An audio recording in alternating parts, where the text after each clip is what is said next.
오늘 하나님 말씀 사도행전 17장 16절 이하의 말씀은 베레아에서의 전도를 마치고 거기서 마친 게 아니죠. 거기서 정말 행복했던 제자들을 양육하고 양성했던 시간들을 갖다가 유대인들이 거기에도 와서 소동을 일으키기에 어쩔 수 없이 떠날 수밖에 없는 것. 그런 상황 속에서 그 베레아의 사람들은 아덴으로 가는 길목을 열어주고 그곳이 그 지역에서는 또 가장 영향력 있는 도시임을 소개하면서 아덴 지역으로 가도록 하나님은 인도하셨습니다. 아덴 지역에 가서 보니까 오늘날로 말하면 그리스 아테네 지역이죠. 아덴이 16절에 바울이 아덴에서 그들을 기다리다가 그 성에 우상이 가득한 것을 보고 마음에 격분하여 아덴으로 가가지고 이제 실라와 디모데를 속히 보내라고 하였지요. 그래서 실라와 디모데가 오기까지 기다리면서 있다 보니까 그 성에 우상이 가득한 것을 보게 되었고 사도 바울의 마음에 격분하게 되었습니다. 우상 숭배가 가득한 데에는 어떤 사람들이 그렇게 우상에 그렇게 치우쳤는가? 17절 회당에서는 유대인과 경건한 사람들과 또 장터에서는 날마다 만나는 사람과 변론을 하니 어떤 에피쿠로스와 스토아 철학자들도 바울과 쟁론할 때 어떤 사람은 이르되 이 말쟁이가 무슨 말을 하고자 하느냐 하고 어떤 사람은 이르되 이방신들을 전하는 사람인가 보다 하니 이는 바울이 예수와 부활을 전하기 때문이러라. 지금 우상이 가득한 아덴 지역의 사람들 실라와 디모데를 기다리면서 그 지역을 돌아보고 영적인 정찰을 하는 사도 바울의 눈에는 마음에 엄청난 격분이 있었던 것을 보게 됩니다. 그 지역에 있는 사람들은 학문을 사랑하는 철학자들이 많이 있었습니다. 바울처럼 아덴에 머물게 될 때 격분하고 우상 숭배로 가득하였다라고 바울은 판단하였지만은 사실 그때 당시에 지역에 있는 수많은 사람들은 아덴 지역에 머물러 있는 것이 행복이었다라고 합니다. 그 이유는 수많은 학문들과 철학자들과 지식들을 가지고 와서 그곳에서 서로 논할 수 있는 학문의 장, 철학의 장이 열려져 있었기 때문에 수많은 사람들이 지적 욕구를 충족시키는 아주 고상한 훌륭한 지식을 같이 나누는 그런 장소로 되어져 있었습니다. 오늘날로 말하자면은 최신 지식층에 해당되는 사람들이 모이는 곳, 우리나라에서는 서울대, 연대, 고대라든지 혹은 미국에서는 뉴욕, 맨하탄 지역이라든지 뭔가 지식을 가지고 내놓으라 하는 그러한 사람들의 모임이 있는 곳, 그곳이 바로 아덴 지역이었습니다. 그런데 이렇게 지식을 쫓는 사람들이 어떻게 해서 우상 숭배로 가득한 아덴 도시가 됐는지 사도 바울의 마음은 격분하게 되었다. 이러보건대 우상으로 가득 차 있게 된 데에는 이방인들의 우상 숭배, 즉 무언가 낯선 것에 대하여서 호기심을 갖는 것으로 끝난 것이 아니라 낯선 것들에 대한 지식, 새로운 지식들에 대해서 그것을 받아들이고 그 지식을 선호하고 그리고 거기에서 신과 제단을 쌓아서 숭배하는 데까지 나아갔다 하는 것입니다. 지식의 꽃이 발달하는 그 지역 가운데에 우상 숭배가 번창했다라고 하는 것은 이것은 인간의 지혜가 고상하고 발달하면 할수록 가장 이성적이고 논리적인 듯 하지만은 오히려 그 스스로 우상에 빠진다 하는 것입니다. 우상에 대한 최고의 노예들이 되는 것이 인간 스스로의 지식으로 말미암는다 하는 것이죠. 그 모든 모습을 보고 사람 중심의 이야기가 아니라 그리스도 중심, 예수님 중심으로 되도록 해야 되겠다 하는 것이 사도 바울의 전도의 목표였습니다. 그래서 바울이 실라와 디모데를 기다려야 되는데 기다리기 전까지 수많은 변론을 하였다라고 나오고 있습니다.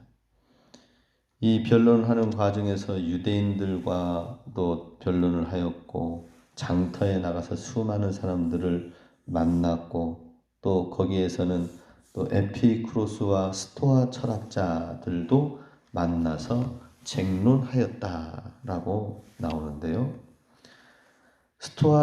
에피쿠로스 학파는 인간의 모든 마음을 어떻게 하면 편안하게 할 것인가, 마음이 편안하고 마음이 평정을 가져야 육신의 모든 일들이 잘 된다, 행복이다, 인간의 궁극적인 데까지 이르는 것이다 라고 해서 마음을 평안하게 다루는 그런 학파였습니다. 에피쿠로스 학파가.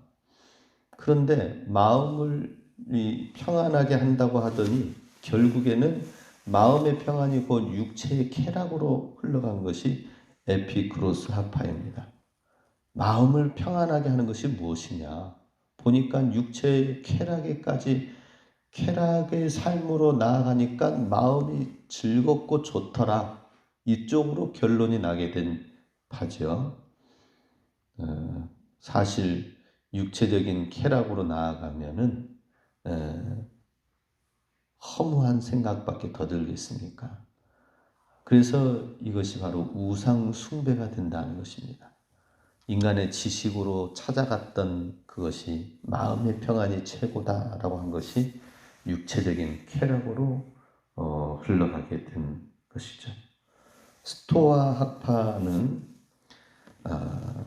인간은 궁극적으로 가장 선한 데까지 이를 수 있다라고 하는 것입니다. 그래서 가장 선한 데까지 이르기 위하여서 육체를 무시하고 육체를 대신 이거는 반대입니다. 육체는 터부시하고 대신 정신적인 지적인 부분을 상당히 강조하는 부분들이 되는 것이죠. 그러다 보니까 어떻게 됐느냐? 인간의 생활하는 모든 것들은 하찮은 것이다 라고 여기게 됩니다. 그리고 홀로 아주 훌륭한 인격의 사람으로 여겨지면서 그들 스스로는 하나님처럼 신과 같은 존재로 살 수 있는 것으로 착각을 하고 있는 거예요. 자만심과 지식의 교만이 최상으로까지 가게 되는 것입니다. 이것이 결국에는 기독교와 상충되어지면서 정면으로 충돌되어지게 됩니다. 그러니 하나님의 복음을 무시하고 어리석은 것이라고 하죠. 고린도 전서에서는 이 헬라에 있는 사람들은 스스로 지혜롭다라고 여기는 이 대목이 바로 스토아 학파의 철학을 따르기 때문이다 하는 것입니다.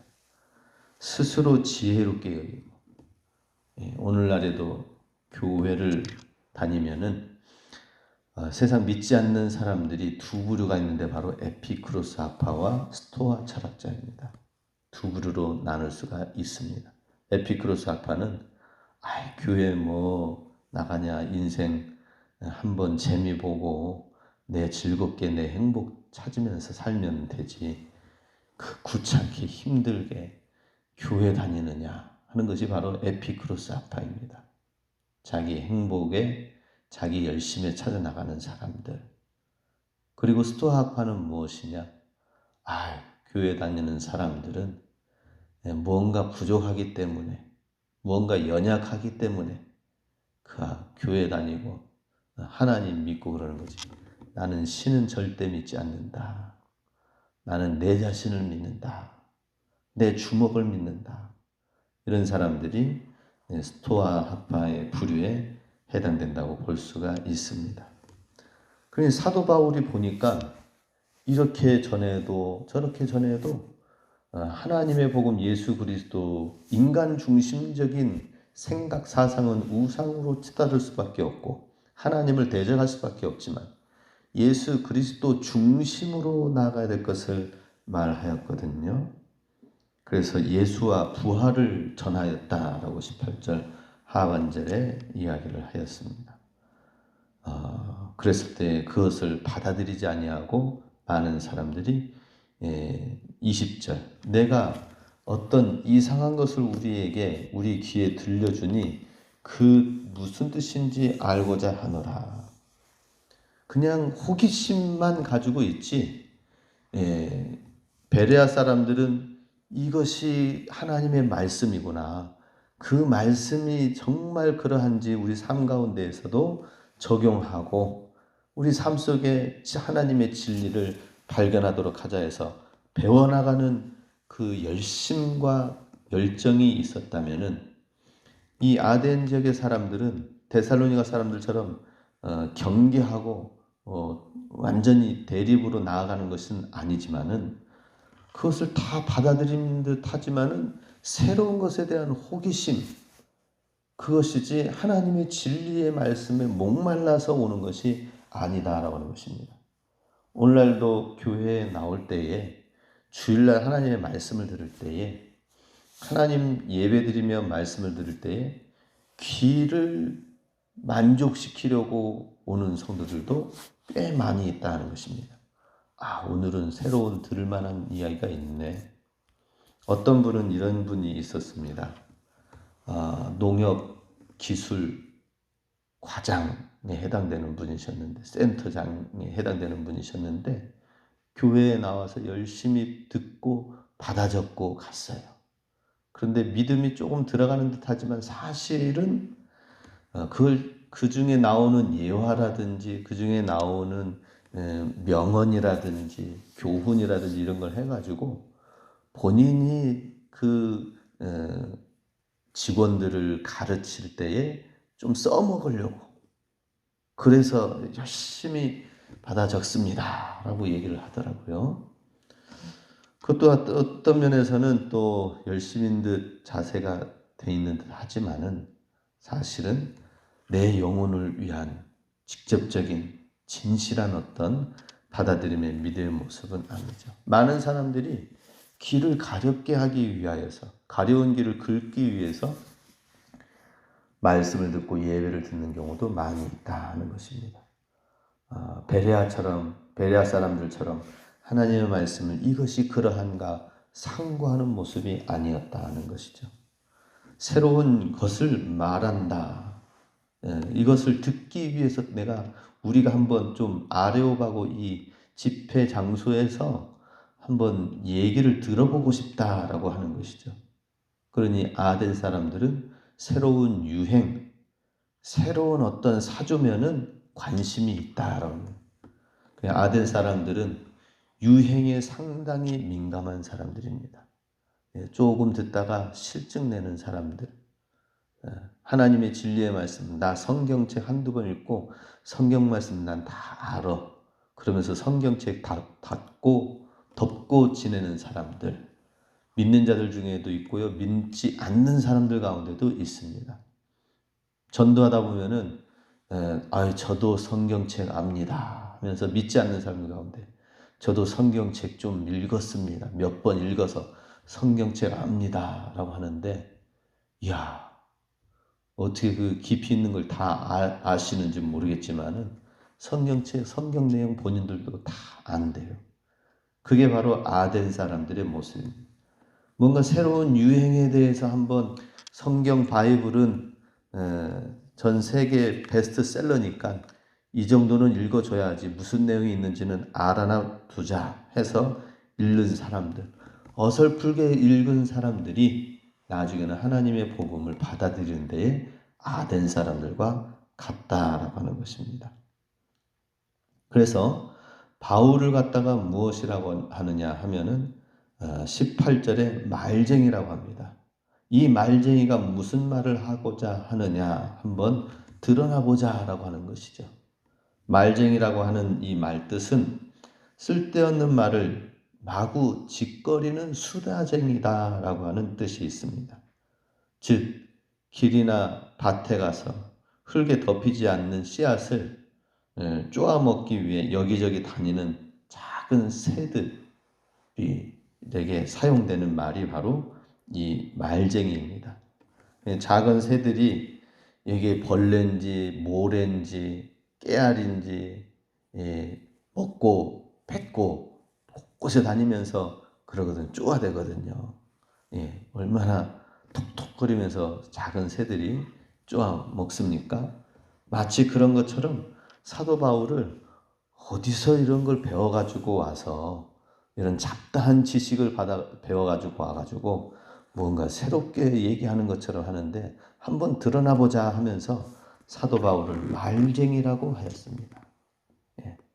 그러니 하나님의 말씀의 사자를, 하나님의 말씀을 대언하는 것으로 받아들이지 아니하고 말쟁이로 여겼다라고 하는 것입니다. 어디서 주워온 들은 잡다한 지식을 그냥 얘기하는가 보다라고 평가절하했던 것입니다.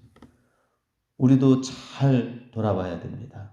하나님의 말씀을 전하고 하나님의 말씀을 얘기할 때, 또 하나님의 말씀으로 권면할 때에는 우스운 것으로, 소돔과 고모라 사람들처럼 농담으로 여겼다라든지, 그냥 세상 잡다한 교훈 가운데 하나라고 하든지, 공자, 석가모니, 마호메트 4대 성인 가운데 한 사람의 그냥 선생님의 이야기라고 얘기한다든지, 그렇게 생각할 것이 아니라 구주 예수 그리스도다라고 하는 것이죠.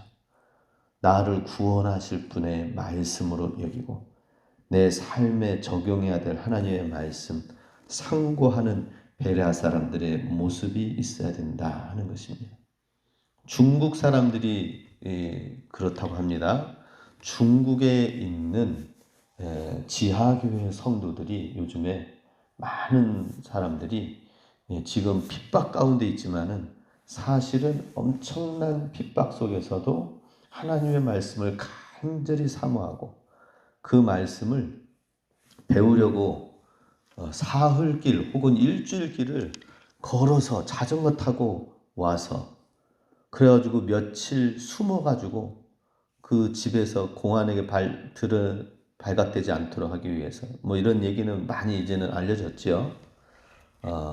그렇게 좁은 공간에서 수십 명이 모여가지고 뭐 100~200명이 모여가지고 그래서 말씀을 듣는데, 멀리서 이렇게 사모해가지고 왔기 때문에 강사 목사님은 정말 이례적으로 역대 가장 긴 시간의 말씀을 전하게 되었다고 합니다.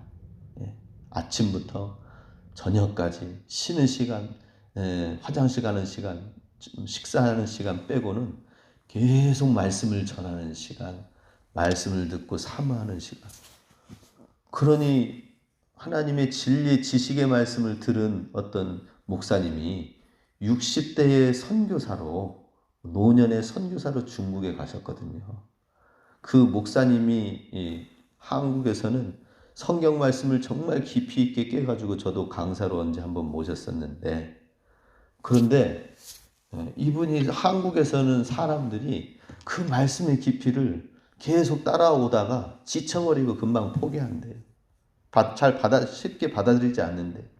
그런데 그걸 가지고 중국에 갔더니 수많은 사람들이 곳곳에서 이리 와서 우리에게 말씀 전해달라고. 그래서 지금 77세인가 8세이신데 지금 체력이 모자랄 정도로 해서 다니기가 힘들 정도로까지 말씀을 전해달라고 부탁을 한다는. 그리고 그렇게 전했던 말씀을 언제 녹취를 해가지고 녹음을 했는지 그걸 녹음을 해가지고 책으로 또 제자들이 만들어냈다고 합니다. 이 정도로 열정과 열심을 가지고. 그러다 보니까 이 목사님이 욕심이 났다고 합니다. 이들에게 성경을 정말 제대로 잘 가르쳐주고 싶다. 그래서 살아 생전에 66권 성경 중에서 60권까지는 내가 성경 강해를 온전히 이 중국인들한테 한 권 한 권 깊이 있게 해서 60권까지 하고 60권의 그 책이 나와서 중국인들에게 지하 성도들에게 정말 귀한 신학교도 제대로 있지도 않는데 말씀을 온전히 전하자라는 목표를 가지고 있는 목사님, 선교사님이 계십니다. 우리도 잘 생각해야 됩니다. 복음을 대적하는 사람들이 데살로니가 사람들이라면은 하나님의 말씀을 상고한 중국인들의 열정, 그런 모습은 베레아의 모습. 오늘 우리도 하나님의 말씀을 받는 데 있어서 아덴 사람들의 모습은 아닌지 돌아봐야 될 것입니다. 아덴 사람들처럼 새로운 귀에 재미나고 즐거운 말씀이라면 그것은 좀 들을만하고 한 귀로 흘리고, 혹은 에피크로스파처럼 육체적인 행복, 이 세상의 것에 대한 성공에 대한 이야기라면은 들을만 한다든지, 혹은 너무나도 고상해서 스토아학파처럼 이 땅의 육신의 것에 대한 무시하고 고상한 지식을 따르는 사람들의 모습이라면은 아덴 사람들의 모습이 아닙니까? 사도 바울이 22절에 아레오바고에 서서 아덴 사람들아 너희를 보니 범사에 종교심이 많도다라고 이야기를 합니다. 종교심이 많다라고 하는 이 말은, 일본 사람들이 종교심이 많죠. 종교심이 얼마나 많습니까? 아무튼 80만 100만 신을 다 모신다고 합니다. 이것도 모시고 저것도 모시고, 고양이 키우다가 고양이가 조금 사랑과 또 마음이 가면은 고양이도 섬기는 거예요. 다 신입니다. 붓두막신, 우리는 붓두막신 무슨 신 해가지고 그냥 거기서 몇 군데서 이렇게 우리나라는 했지만은 일본은 곳곳에 종교심이 많다. 결국에는 예수 그리스도가 그 땅에 거하지 못하는 척박한 땅이 된 것을 보게 됩니다. 우리 가운데 오직 단순한 예수 그리스도가 가장 귀한 분이심을 알고, 오직 우리 평생에 나는 예수님만을 위하여서 살겠다는 이 확실한 믿음 가지고 예수의 진리의 말씀을 붙들고 내가 살 때 생명이 있다. 내가 살 수가 있다. 내가 지혜롭게 되고 내가 올바르게 되고 내가 생명력 있고 사명을 가지고 목표와 표대를 가지고 살 수 있다는 사실을 알고 예수님 한 분을 우리가 붙들되 믿되 제대로 믿고 제대로 붙들어야 된다는 것입니다. 우리 이 사실을 간절히 알려주고 했던 사도 바울의 심령이 우리 가운데 있어서 우리 모두가 다 예수 그리스도 죽으시고 부활하셔서 우리 삶 가운데 주인이 되신 예수님만을 온전히 따르고 예수님을 위하여서 진실한 믿음을 소유하여서 가장 강한 크리스찬의 모습을 우리 교회가 소유할 수 있길 원합니다. 많은 수많은 교회들 중에서 우리 교회 성도들이 진실한 믿음을 가졌다. 진실하게 하나님을 따른다. 예수님이 참된 왕이요 주인이십니다. 이런 고백이 우리 가운데 정말 진실하게 설렁탕집 보면 어떻습니까? 그냥 그 우유에다가 뭐 노란 가루 해가지고는 비슷하게 해가지고 설렁탕 맛을 낸다든지 멀겋게 멀건 국물만 낸다든지 그런 곳이 있지만은 진국을 우러내는 곳이 있잖아요. 그죠? 가마솥 쫙 해놓고 서울 가니까 그렇더라고요. 얼마나 아주 그냥 막 깊이 우러나는지 가마솥에서 건져 올리더라고. 그러니 야 저거는 어떻게 만들어졌는지 그냥 보기만 해도 진국처럼 침이 흘려지더라. 벌써 침이 흘리시는 분이 계시는 것 같아요. 예. 진국 성도가 돼야 되지 않겠습니까? 진국의 예수 그리스도 믿는 주님의 교회 성도. 그래서 우리 하나님께만 영광 돌리고 예수님을 온전히 따르는 저와 여러분이 될 수 있기를 주님의 이름으로 축복합니다.